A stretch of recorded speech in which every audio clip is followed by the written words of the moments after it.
Hello everyone, welcome back to Axis IAS. I am Sandeep Kumar. I hope आप लोग बहुत अच्छे होंगे। यूपी पीसीएस प्रीलिम्स 2024 का आपने रिजल्ट देखा है ना। आयोग ने किस हिसाब से खुराफात करी है भाई, सीधा सीधा दिख रहा है कि पहले आंसर की जारी करता है, फिर लोग उसमें आपत्ति लगाते हैं। आपत्तियों का निपटान कैसे किया, क्या हुआ, उनका संशोधित आंसर कुंजी कब जारी करेगा, ये सब ना कुछ करता है और सीधे रिजल्ट डाल देता है कि भैया 15,066 बच्चे पास हैं, बाकी सब गया करो, 15,066 मौज करो, है ना। कुछ कह रहे हैं कि मेरे 84 सही है, कुछ कह रहे हैं मेरे 73, कुछ कुछ, है ना। सबकी अलग अलग ओपिनियन है। जहां तक चीजें हैं कि मेंस का भी डीएफ जारी हो चुका है। अब मेंस का फॉर्म भरो, 29 जून को उसका एग्जाम है। तो आयोग हमेशा ये करता है, जब एक चीज में फंसने लगता है तो दूसरे के लिए प्रक्रिया तेज कर देता है। अभी जब उत्तर पीसीएस का रिजल्ट नहीं दे पा रहा था ना, तो उसने क्या किया, 2025 के लिए फॉर्म रिलीज कर दिया। अब सोचो 12 अक्टूबर को प्रीलिम्स है ना, फॉर्म अभी से रिलीज कर दिया। तो और फिर देखो क्या हुआ, फिर रिजल्ट आया। चलो रिजल्ट आ जाता है और जैसे ही रिजल्ट आया, है ना, विवाद तेज हो गया। तो फिर उसने फिर खुरापात लगा दी। हालांकि कल 10 मार्च है और आंदोलन की भरपूर तैयारी है। आंदोलन किया जाएगा।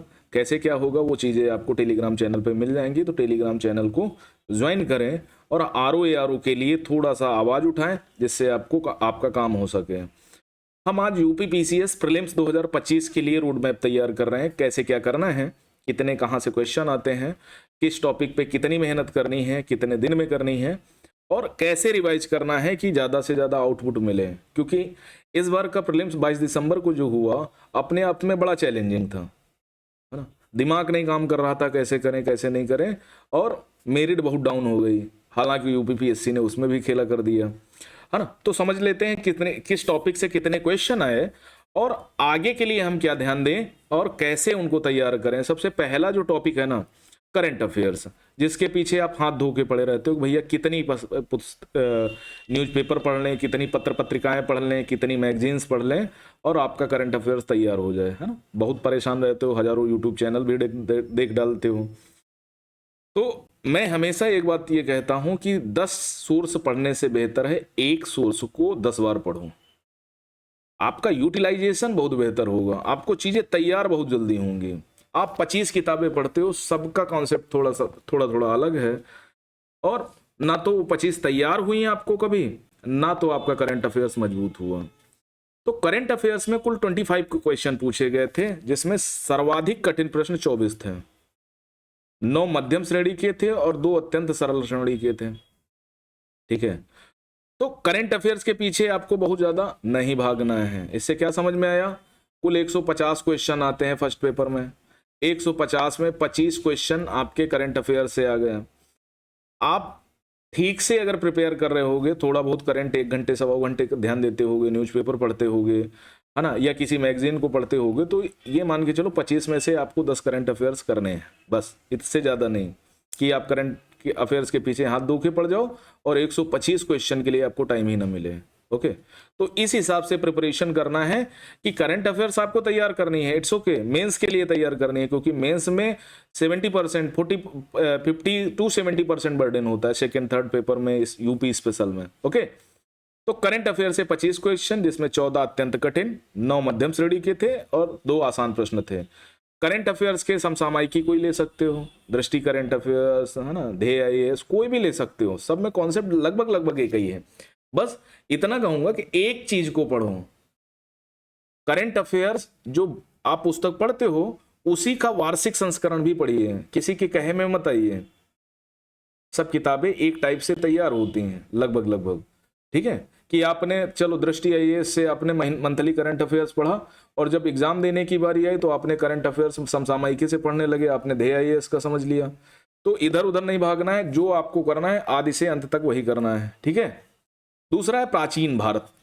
प्राचीन भारत से वैसे तो ठीक ठाक क्वेश्चन पिछली बार आए थे, लेकिन इस बार सिर्फ 3 क्वेश्चन पूछे गए, जबकि 5 से 7 क्वेश्चन हर बार पूछे जाते हैं।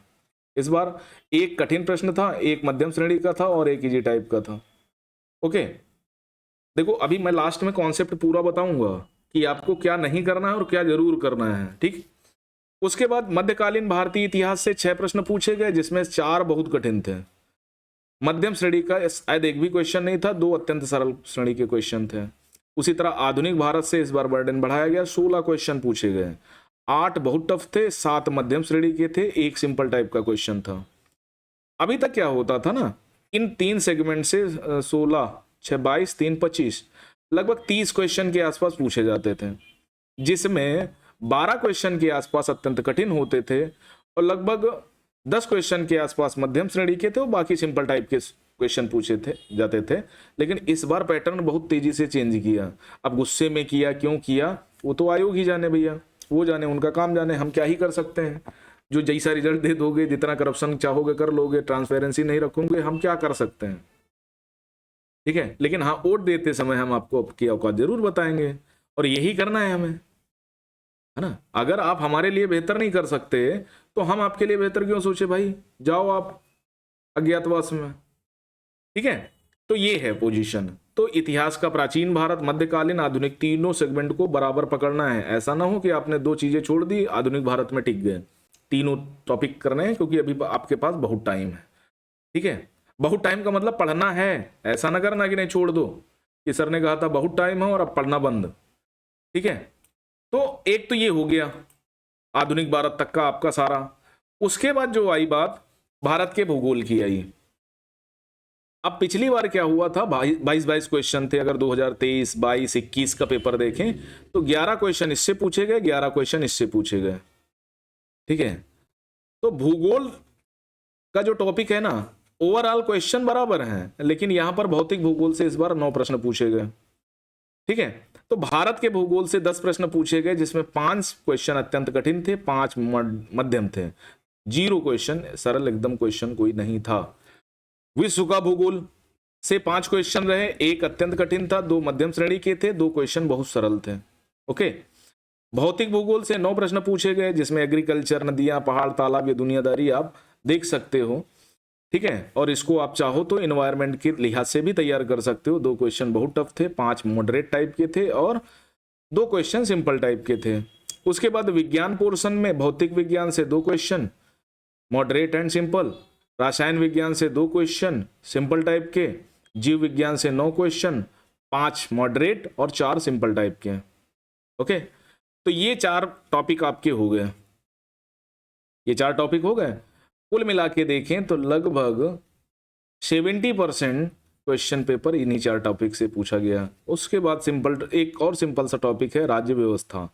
10-12 चैप्टर्स ऐसे हैं जहां से हर बार क्वेश्चन पूछे जाते हैं, लेकिन लड़के क्या करते हैं, आप पूरा रटने का प्रयास करते हैं। और देखो 15 क्वेश्चन सिंपल टाइप के थे कि आपने ठीक से एनसीईआरटी पढ़ ली होती, आपने लक्ष्मीकांत पढ़ ली होती, आपको कुछ भी अलग से पढ़ने की जरूरत नहीं थी, ना किसी कोचिंग के नोट्स, ना किसी यूट्यूब चैनल को। बस मन से अगर आपने ये कर लिया होता ना भाई, तो आपका बहुत आराम से निकल जाता।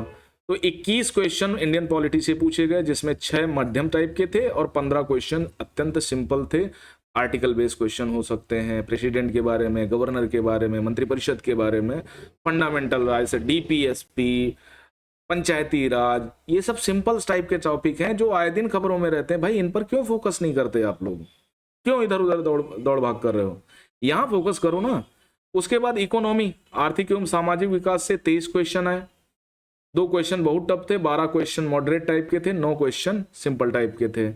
एनवायरमेंट से इस बार बर्डन कम है, 7 क्वेश्चन रहे, 2 मध्यम टाइप के और 5 सिंपल टाइप के। कंप्यूटर नॉलेज पहली बार इंट्रोड्यूस हुआ, 2 क्वेश्चन थे सिंपल टाइप के। एग्रीकल्चर हमेशा पूछा जाता है, 4 क्वेश्चन थे, 3 मॉडरेट टाइप के थे और 1 सिंपल टाइप का था। जनसंख्या दिवस तो अब तो क्वेश्चन कम कर दिया गया है, लेकिन हाँ कभी कभार मजा लेने के लिए यूपीएससी पूछ लेता है ना। तो 6 क्वेश्चन दिवस, जनसंख्या, है ना, अनेक प्रकार से 6 क्वेश्चन पूछे गए, जिसमें 2 बहुत टफ थे, 3 मॉडरेट टाइप के थे, 1 क्वेश्चन बहुत सिंपल था। अब देखो जिस्ट क्या है, इसको समझाने का मेरा तात्पर्य क्या था। कुल योग कितना है, 150, कितना 125, 39 क्वेश्चन अत्यंत टफ है, ठीक है, जिस पे मैं कहूंगा इसमें हाथ ही मत डालना। क्या करना है, हाथ ही मत डालना, इनको टच करने का कोई मतलब नहीं बनता, क्योंकि ये गलत होंगे तो सीधे निगेटिव इफेक्ट डालेंगे। तो इन 39 क्वेश्चन पे हाथ मत डालना। अगर आपको किसी, जैसे मान लिया किसी का पॉलिटी बहुत अच्छा है और उसको लग रहा है कि नहीं इनमें से 5 क्वेश्चन पॉलिटी के ऐसे हैं जिनको मैं करने की क्षमता कर सकता हूँ, इसमें 3 सही कर लूंगा 2 गलत करूंगा, तब ही हाथ डालें। ठीक है, तो इनका आंकड़ा लगभग 25 तक ले आए। 25 क्वेश्चन पे तो आपको हाथ टच करना ही नहीं है, एकदम टच नहीं करना है भाई। यहां टच करोगे ना तो आपकी हवा तो निकलनी है। दूसरा जो टच नहीं करना है वो मैंने आपको बता दिया। तीसरी बात ना, ये वाले क्वेश्चन भाई, ये वाले क्वेश्चन ऐसे हैं जहां पर आपको क्या करना है, छोड़ना नहीं है और गलत तो बिल्कुल नहीं करना है, कोई चांस नहीं लेना है। ये क्वेश्चन ऐसे होंगे जिनमें लगभग 40 से 45 क्वेश्चन सब सही करेंगे। जो भी अच्छा पढ़ाई करने वाला होगा, जिसने भी बहुत ज्यादा मेहनत करी होगी। ज्यादातर अमूमन जो लोग फेल होते हैं ना, वो इन क्वेश्चन को या तो गलत करते हैं या इन क्वेश्चन को छोड़ देते हैं। ये 50 क्वेश्चन डिसाइड करेंगे कि आप मेरिट में होंगे अथवा नहीं होंगे। यहां पर चूक करोगे ना भाई तो तुम्हें तुम्हारा भगवान भी नहीं बचा सकता। और जिनमें दम लगानी होती है वो ये 61 क्वेश्चन है। ये क्या है, 61 क्वेश्चन है जिन पे आपको एफर्ट मारना है। इन 61 क्वेश्चन में अगर आपने करीब 40 क्वेश्चन सही कर लिए ना भाई, ठीक है, कितना हुआ, 39 टफ, 61 मॉडरेट और 50 क्वेश्चन इजी टाइप के, कुल मिलाकर कितने हुए, 150। इनको एकदम नहीं छोड़ना है, गलत तो बिल्कुल नहीं करना है। इन पे मॉडरेट टाइप में रहना है, यानी इनको करना है और कोशिश करना है कि इनकी एक्यूरेसी लगभग 45 क्वेश्चन तक सही हो, है ना। इनमें एफर्ट लगाना है, इसमें एलिमिनेट करना है, इसमें आपको कंक्लूड करना है, थोड़ा दम लगाना है। और यही वो टॉपिक है जहां पर आपको टाइम लेना है। वो ये टॉपिक और ये टॉपिक लगभग 111 क्वेश्चन ये बन रहे हैं। इन 111 क्वेश्चन को कोशिश ये करना है कि इनमें 100 क्वेश्चन तो आप सही ही कर ले जाओ। इससे कम पे बात बनेगी नहीं भाई। ये 100% मान के चलना कि अगर इन 2 चीजों पर आपने फोकस कर लिया तो आपका प्रीलिम्स कभी नहीं रुकेगा, कोई नहीं रोक सकता। और अगर आपने इन चीजों को मिस किया ना भाई तो आपको कोई बचा नहीं पाएगा। ठीक है, यहाँ भाई कहने का मतलब लड़की और लड़के दोनों से ही है।